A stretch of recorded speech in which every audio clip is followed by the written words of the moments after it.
Agora 7h25 em Campos, muito bom dia para você que nos acompanha ao vivo aqui pela Folha FM em 98,3, para você que acompanha o nosso streaming no Face, no YouTube e daqui a pouco também vai ouvir o podcast deste programa. Nós temos o prazer de receber hoje sempre, né, pelo carinho, pela gentileza e pela atenção dele, né, o deputado federal Felício Laterça, que está conosco nesta manhã. Felício, muito bom dia, seja bem-vindo mais uma vez a este programa, a esta casa, né? Como sempre, solícito e gentil conosco, né? E é bom a gente poder conversar e um momento muito oportuno aí para a gente pontuar algumas questões, como a gente falava aqui internamente. Bom dia, seja bem-vindo, deputado. Bom dia, Nogueira, bom dia, Arnaldo Neto. Bom dia a todos os ouvintes e quem assiste também, né? Hoje nós temos o privilégio de poder assistir, não só ouvir, né, o Folha no Ar. É uma alegria estar com vocês, com meus conterrâneos, com o nosso povo, nossa gente. Falei isso há poucos dias, na semana passada, quando estive na comitiva do ministro Tarcísio, e falei isso sem querer. E aí a prefeita eleita Cardoso falou assim, isso foi logo na minha campanha. Aí o pessoal achou que eu tinha feito o dever de casa, né? Preparei isso para falar diante dela. Então, na verdade, acho que é um sentimento comum da nossa terra. Deputado, a gente vai começar, tem aqui inúmeras perguntas com relação a isso, porque tivemos a prisão do Daniel Silveira na terça-feira à noite, né, terça-feira de carnaval. Essa prisão foi mantida em audiência de plenário do STF, devido à divulgação de um vídeo no qual ele faz críticas aos ministros e também à instituição, além de uma apologia ao ato institucional número 5, considerado aí um ato mais rígido dentro da ditadura militar. Essa prisão foi confirmada pelo Pleno do STF, como eu acabei de falar, mas precisa ser referendada pela Câmara, conforme prevê a própria Constituição. Qual a opinião do senhor em meio a todo esse contexto, tanto da prisão, a divulgação do vídeo e qual a perspectiva para essa votação que acontece hoje? Muito bem. Acho que todos, na verdade, anseiam exatamente por esse momento, né? Quero ouvir as opiniões, quero ver como nós vamos nos posicionar. E vocês falaram que o deputado é do nosso partido, mas é forçoso lembrar que houve um racha no PSL. Sim. Um racha, inclusive, promovido pelo então nosso presidente, que ajudou a eleger alguns, como é dito, né, na onda, mas também ajudamos a eleger. Eu costumo dizer que nós provocamos o terremoto que causou o tsunami da onda Bolsonaro. Então é importante a gente lembrar isso aí. Nós mudamos votos dentro de casa, mudamos votos nas ruas. Então isso é muito importante. E esse racha, eu permaneci, talvez por força da experiência, da maturidade, eu resolvi permanecer no partido por onde fui eleito. E não entrei nessa aventura de criar novo partido. Então permaneci no PSL, mas não vou ficar aqui, não vou criar novo partido. Não fui convidado, não fui chamado também. É importante lembrar. E as pessoas se agarram em determinadas bandeiras, ou, na verdade, se agarram a homens. Eu tenho uma frase que eu uso e aprendi na Academia Nacional de Polícia com um professor. Eu não sirvo a homens ou facções. E assim tenho seguido a minha vida. Então, a minha bandeira é a conduta moral, é a integridade, a honestidade, que não é mais do que obrigação. Vem de berço, a gente vem fazendo um trabalho. Muitos foram eleitos com discurso, muitos aparecem na telinha, muitos gostam muito de likezinho, mas na vida pessoal são uma verdadeira negação. Então, as pessoas veem a pessoa, como estão ouvindo agora o Laterça falando, não, Laterça é firme, vai checar se o Laterça é firme. Vai ver quem conhece o Laterça. Vai ver se o Laterça faz algum trapo espúrio com algum prefeito, com algum vereador. Ver se Laterça compra voto. Então, é isso que nós temos que ver. Então, as pessoas vão pela onda, vão pelo discurso, e aí acham um coitadinho. Você fez menção a ele, ao vídeo. Não é só esse último vídeo que está muito propagado. É uma sucessão de atos. Manifestações, né, contra a democracia, movimentos antidemocráticos, como são chamados, são xingamentos o tempo todo em rede social, eu não me presto a isso.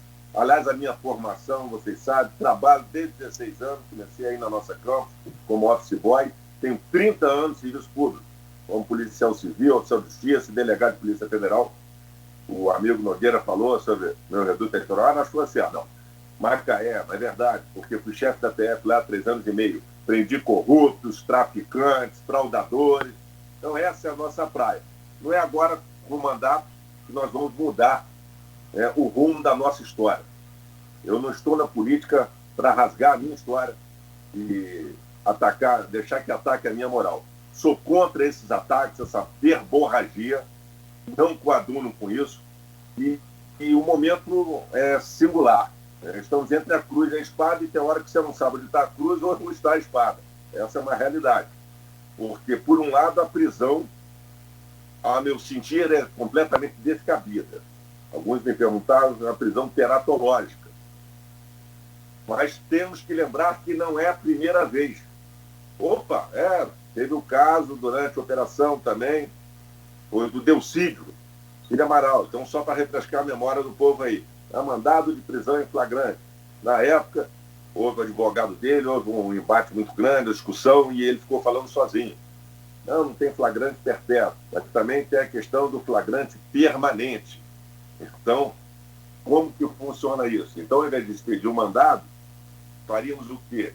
Olha, verifiquem porque está na ocorrência de um flagrante. Para mim também é discutível. Acho que o Supremo errou a mão aí. Porque o flagrante permanente ele não estava divulgando propaganda no vídeo. O vídeo já estava no ar. Então, o próprio ministro do Supremo tinha como tirar o vídeo do ar. Essa é uma questão. Então, a questão jurídica aí, para mim, é uma aberração, mas nós estamos, como disse, vamos ter que resolver esse impasse. O Supremo agiu com uma celeridade ímpar, celeridade essa que nós gostaríamos de ver em todos os casos de corrupção desse país, todos os casos de corrupção. Eu tenho horror à corrupção, gosto sempre de frisar isso. Uma das minhas bandeiras é o combate à corrupção. E aí, com o combate à corrupção, o pessoal que quer corrigir o Supremo Tribunal Federal, vamos bater no Senado Federal. Lá é a casa onde se julga ministros do Supremo Tribunal. A CPI da Lava Toga, como foi apelidada, foi enterrada. Então, cobra agora deputado. Não é a Câmara dos Deputados, senhores. É o Senado Federal. Então, lá que nós temos que, se tiver que investigar ministro do Supremo, faça a CPI da Lava Toga. Tem irregularidade, tem desvio, tem arbitrariedade, então seja julgado. Mas o problema é que tem muitos lá que tem, aquilo na janela. Então fica difícil. Fica difícil você equilibrar isso. Como nós tivemos um outro sistema, inclusive até, talvez, falava nos bastidores com Nogueira, da eleição dos ministros do Supremo, ou como talvez eles tivessem mandato, pudesse haver uma renovação, talvez nós tivéssemos um Supremo mais salutar.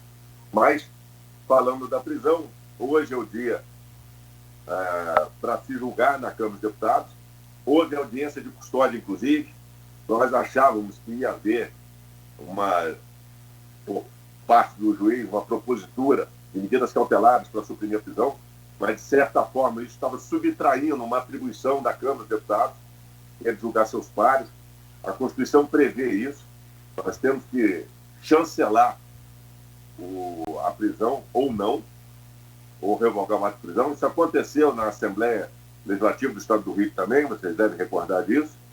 Sim. Então, isso, na verdade, são prerrogativas.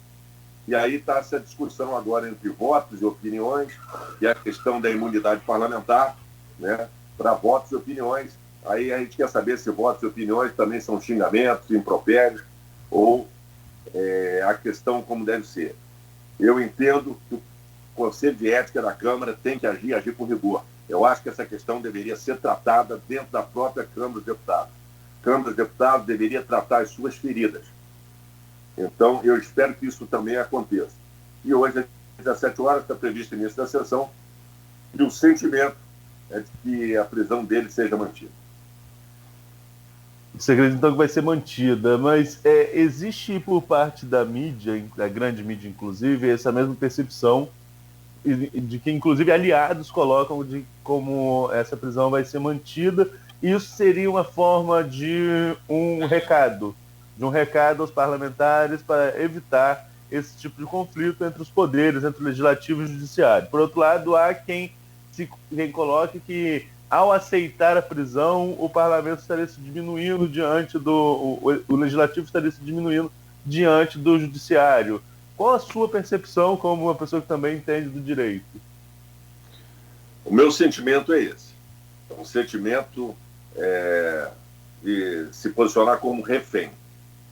Mas aí a gente vê a história da Câmara. Nós elegemos um presidente da Câmara e outro dia foi questionado sobre a questão de ter que eleger um presidente que tem um passado delegado. O senhor, como delegado, deputado, o senhor vai votar no homem, vai se inclinar para uma pessoa que também responde a processo no Supremo? Eu falei, bem, eu tenho que votar de acordo com as propostas. Eu até fiz uma brincadeira na ocasião, foi numa entrevista numa rádio, falei, se gritar, pegar ladrão, não fica meu irmão. Então, fica assim, eu fico, tá? Só para ter outros também que permanecem. Mas é força de expressão, vocês sabem, preciso dizer isso. Então, nós elegemos as pessoas ali, falei do Senado também. Por que a CPI da Lava Toga não foi adiante, senhores? Por que o nosso presidente da República não se posicionou? Ele gosta muito de se posicionar. A família Bolsonaro não se posicionou. Então, a gente precisa entender isso aí. É um armistício entre os poderes? Eu acho que cada um precisa fazer o seu dever de casa. Se o Supremo entende que tem esse poder, eu acho que o Legislativo também tem que mostrar o seu poder, que é legislar. Então, vamos fazer regras claras, mas que o Supremo, não raro, ele distorce os caminhos, distorce as linhas. Então, na verdade, nós estamos vivendo um grande momento no Brasil em que os poderes eles estão se imiscuindo nas atribuições do outro. Então, mais um momento que estamos vivenciando e, de fato, eu acho que é uma queda de braço. O juiz poderia, de repente, colocar as medidas cautelares, mas disse, não vou infringir, ele tem que julgar. Então, está nessa queda de braço. Mas nós vamos dar a resposta para a sociedade hoje ainda.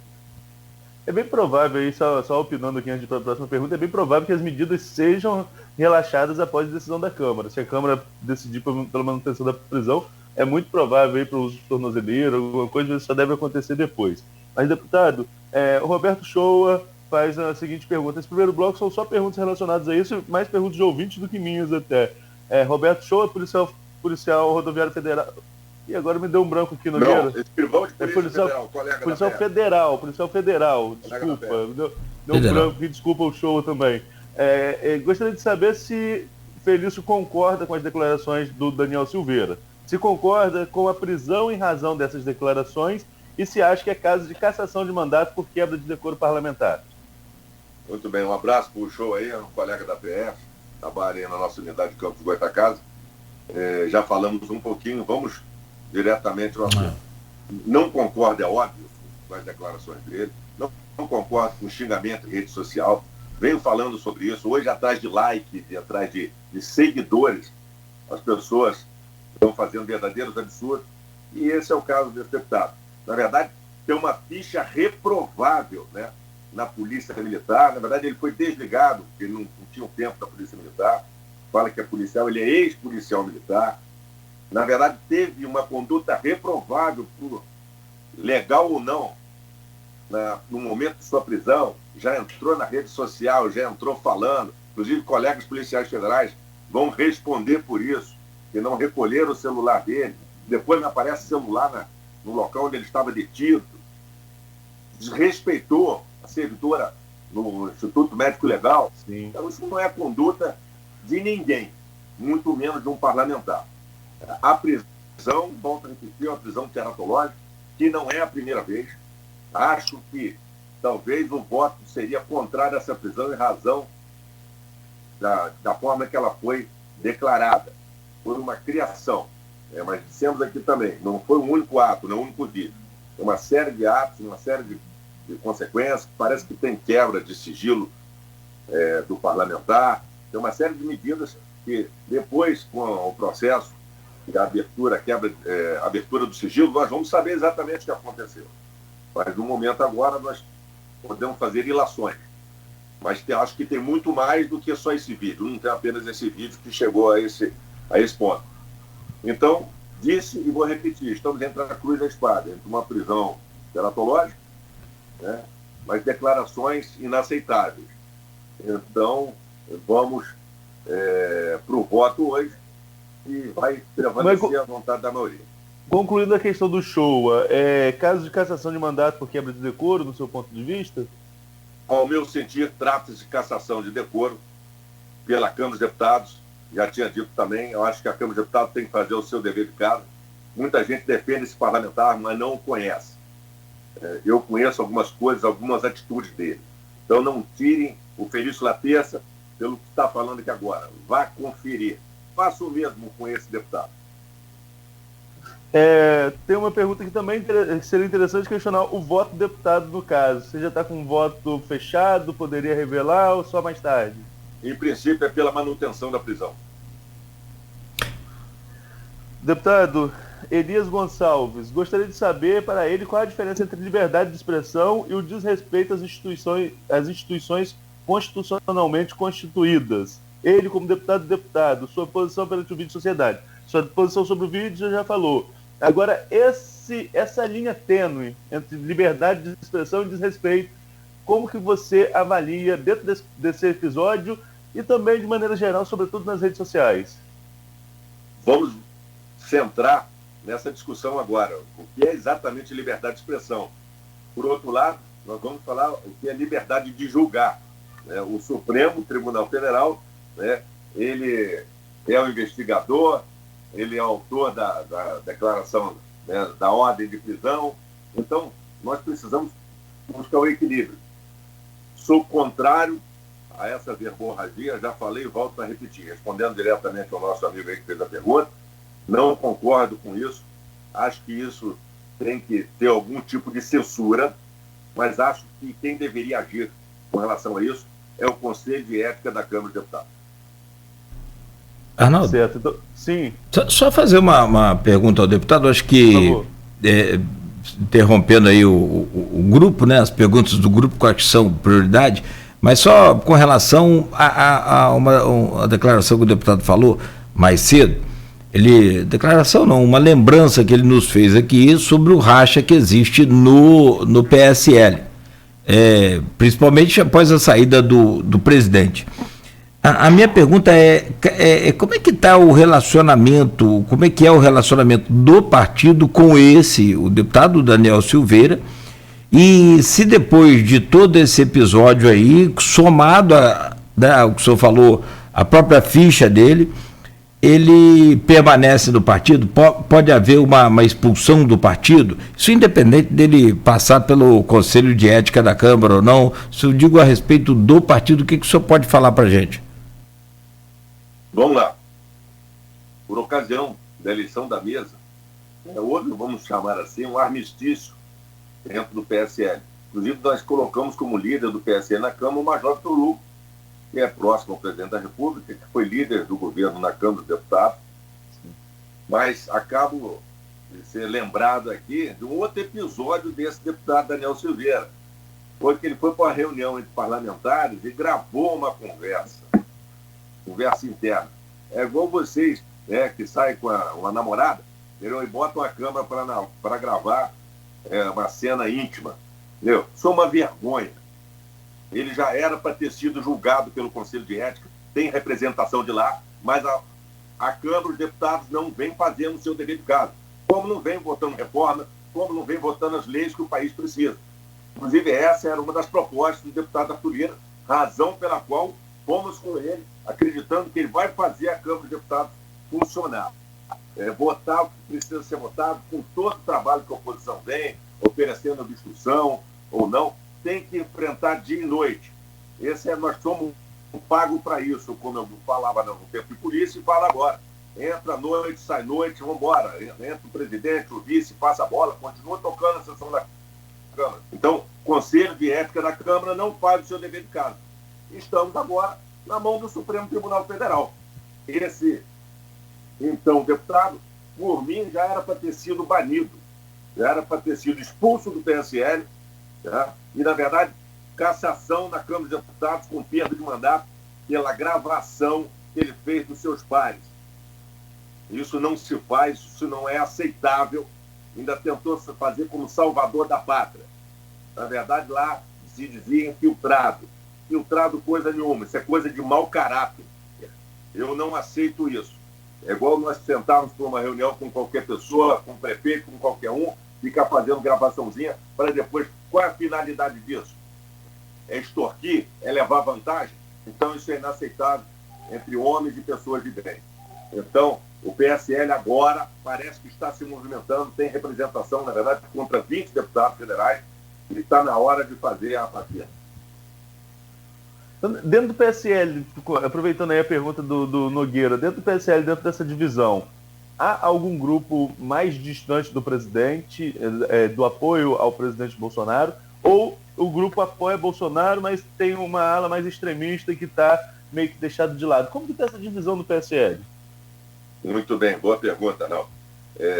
Isso acho que ficou claro, mas você quer saber de quem está por dentro, né? A gente está falando de dentro da coisa. Eu tenho uma boa relação. O PSL vota com o presidente da República, porque as pautas que ele propõe, não em vão, ele buscou a porta do Partido Social Liberal para ser candidato, porta essa que foi aberta e colocada a tapete vermelho. É muito importante lembrar isso. Foi oferecida, né, não só a sala de estar, como a suíte do casal, eu brinco dizendo isso. Então, foi colocado dessa forma. Ele, pela mesma porta que entrou, ele resolveu sair. Mas, por ocasião de uma divergência, uma discussão que deveria ter sido resolvida dentro da Câmara dos Deputados, entre os próprios parlamentares, que era a mudança da liderança do então delegado Valdir, insurgiram para colocar o filho do presidente esse, que na minha condição como líder do PSL na Câmara, ele tem uma grande representatividade, já é o filho do presidente, mas como líder de partido na Câmara, você tem que falar com todos os partidos. A Câmara dos Deputados é plural, você tem que falar de A a Z. Então, ele não reúne essa característica, porque é dele. Então, por essa razão, eu não assinei a lista à época, né, do então Eduardo. Aí parece, não, o Felício não ganhou apelido. Inclusive, eles fizeram questão de apelidar, né, bolsonarista, vivarista. E perguntaram se eu era vivarista. Eu falei, não, sou Felício Lapesa. Eu vou repetir, não sirvo a homens ou facções. Então, sigo com a minha conduta, com a minha idoneidade, com a minha consciência, e disso eu não abro mão. Então, tem pessoas, sim, Arnaldo, que ficaram oposição ao presidente, a pessoa do presidente. Por quê? Que também foram atacadas. As pessoas foram atacadas nas redes sociais pelos familiares e por alguns parlamentares, né, colocando apelidos pejorativos. Vocês sabem, os deputados, quais são. Então, ficaram perseguindo essas pessoas nas redes sociais. E isso também é inaceitável. Então, nós não coadunamos com isso, mas nós temos um bom relacionamento, né, com o governo. Nós apoiamos as medidas que nós entendemos salutares para o Brasil. Estivemos com o ministro Tarcísio, nosso relacionamento com os ministros são excelentes. Eu fui integrante da comissão do Covid-19, a comissão mista da Câmara e do Senado do ano passado, o ano inteiro, para tratar a situação fiscal e a execução orçamentária e financeira das medidas com relação ao Covid. Tratamos com todos os ministros, são tratados com respeito, e eles sabem da importância que tem o nosso voto para fazer a diferença no atual governo. Tem aqui uma pergunta aí no Facebook do João da Costa Cunha, né, que é uma pergunta também interessante, no que tange ao direito de expressão e à imunidade parlamentar. Essa questão que está muito em discussão, a questão da imunidade parlamentar. Como eu falei, você mesmo já colocou aqui, passou pela Polícia Civil, da Polícia Federal, tem conhecimento em direito, portanto, qual o limite, no seu ponto de vista, da liberdade de expressão e essa questão da imunidade parlamentar para se falar o que se pensa, né, sobre as instituições? Essa questão não vamos terminar hoje, né? Nós vamos aprofundar essa discussão, evidentemente. Estamos discutindo, né, qual o alcance da imunidade parlamentar, mas tem deputados aí que são acusados de corrupção, carregam dinheiro na cueca, envolvida em morte, assassinato, e a coisa não flui da maneira que tem que fluir. Aí agora vem uma pessoa, a questão da imunidade. Eu agora estou numa entrevista, eu acho que eu teria que estar totalmente acobertado pela imunidade, independente do que eu falar ou até se proferir algum xingamento que não é o meu feitio. Mas você sair fazendo livezinha para fazer xingamento de quem quer que seja, eu acho que isso não deveria ser acobertado. Eu não gosto do Nogueira. Pego e faço e começo a xingar e falar, não, agora eu estou protegido com o manto da imunidade. Eu, com relação a isso, tenho uma linha tênue que realmente separa uma coisa da outra. Mas aí, se é crime, a coisa como foi construída, crime contra a segurança nacional, se é, eu acho que isso aí continua a dizer, é uma forçação de barra. Mas, na verdade, foi o próprio deputado que cavou a sua sepultura. Latês, tem uma pergunta aqui do Rodrigo Feitosa, né? A pergunta dele está extensa, está no grupo. Você, inclusive, acho que faz parte do grupo. Não sei se tem tempo para acompanhar, né? Porque o grupo é bem movimentado. Mas ele coloca aqui uma questão, que o próprio deputado, né, que estão aqui falando sobre a situação dele neste bloco, nos próximos blocos vamos falar sobre outros assuntos, inclusive sobre projetos aqui para a região. Por favor. Ele coloca que vai mostrar quem são esses ministros. E você mesmo colocou aqui essa questão também de que cabe ao Senado julgar casos relacionados a esses ministros.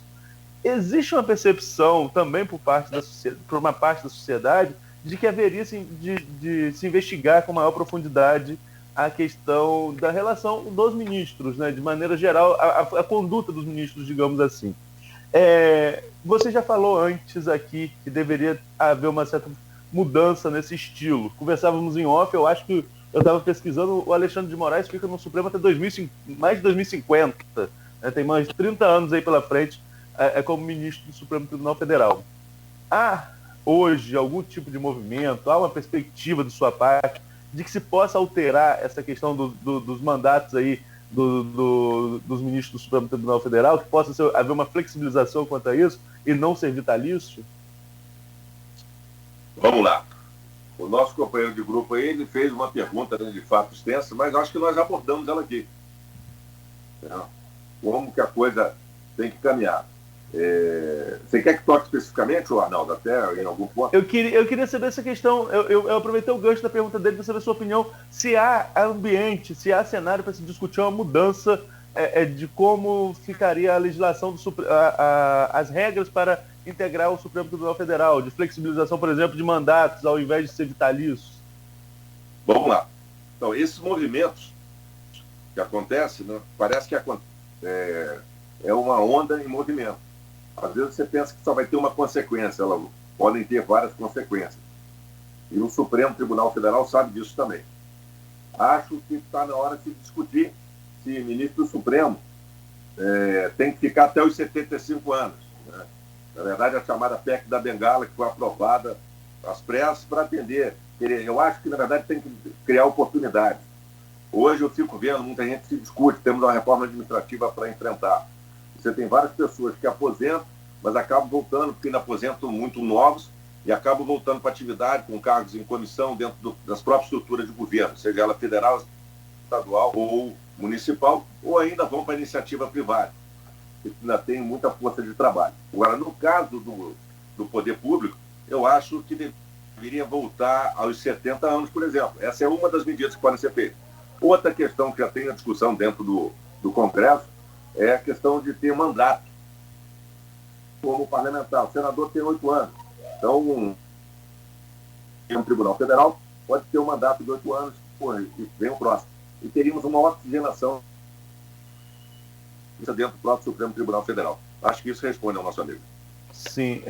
Só para deixar claro aqui, o Alexandre de Moraes vai até 2043. Quem está aí com mandato por mais um tempo, mas entrou recente, com a indicação do Bolsonaro, o ministro Nunes Marques, que entrou agora no Supremo Tribunal Federal. Ou seja, alguns nomes vão ficar aí por muito tempo, né? Gilmar Mendes até 2030, a Carmen Lúcia até 2033, enfim.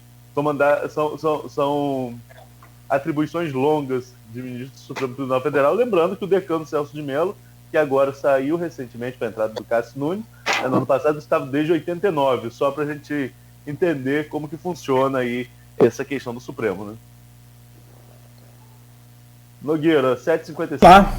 Só mais uma pergunta ao deputado, só para a gente fechar o assunto Silveira e vamos falar da vida do deputado, como ele mesmo disse, ainda tem a eleição do Lira, da vida que eu digo como legislador. Deputado, na opinião do senhor, o senhor até adiantou a possibilidade do voto, né? E na opinião do senhor, o senhor acha que a Câmara define hoje, havendo essa questão, pela manutenção da prisão? Desculpa, eu estava dando uma atualizada aqui, repete. Não, pela questão da Câmara votar hoje, o senhor acha que mantém a prisão ou libera o deputado? Sentimento que será mantido. Perfeito. Só mais um detalhe, só antes de você chamar.